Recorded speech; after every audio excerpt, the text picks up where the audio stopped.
Hey guys, I really appreciate you guys helping me out, sharing my videos on other social media platforms and sharing it with family and friends.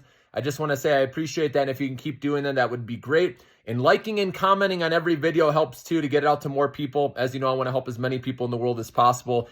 And it allows you to get my videos quicker. And of course, as you know, click the bell for notifications, click all if you haven't done so yet, so you get my videos even quicker, okay?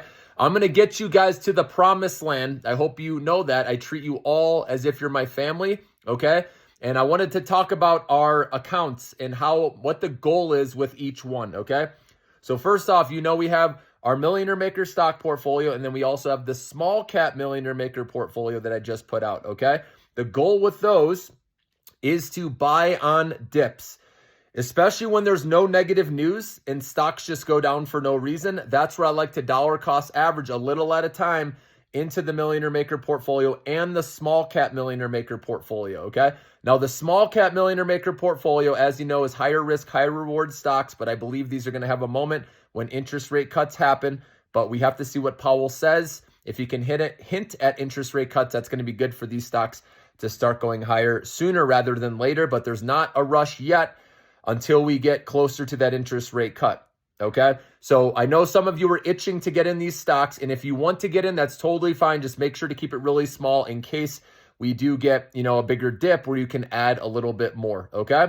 So you can pick your favorites. Remember, you don't have to have all of them, obviously. There's quite a few, but you can pick the ones that you like and understand the most that you are okay holding with, holding at least to, like I said, June 2026, when the new Fed chair comes in, who will likely be aligned with Trump and give him the interest rate cuts he wants.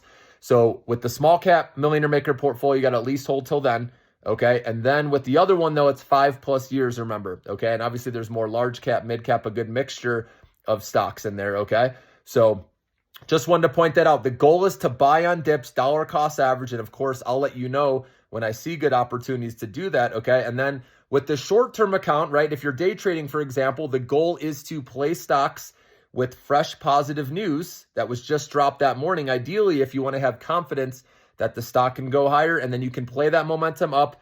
And as soon as you get that rep, remember, you trim and raise your stop loss. Okay, remember, as soon as you buy a stock, anything in your short-term account, you immediately set your stop loss, okay? And then if the stock hits it, no worries.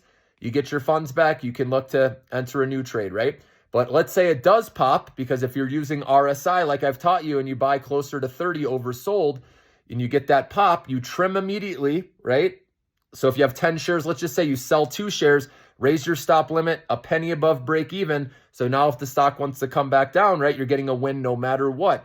And then you let it go, and let's say later in the day you look at it. That's the great thing, is when you have a stop loss or stop limit set, you don't have to look at it anymore, and you can move on to the next trade. You got a win already because you already trimmed some on the rip and raised your stop limit above break even. That's why I like to do that.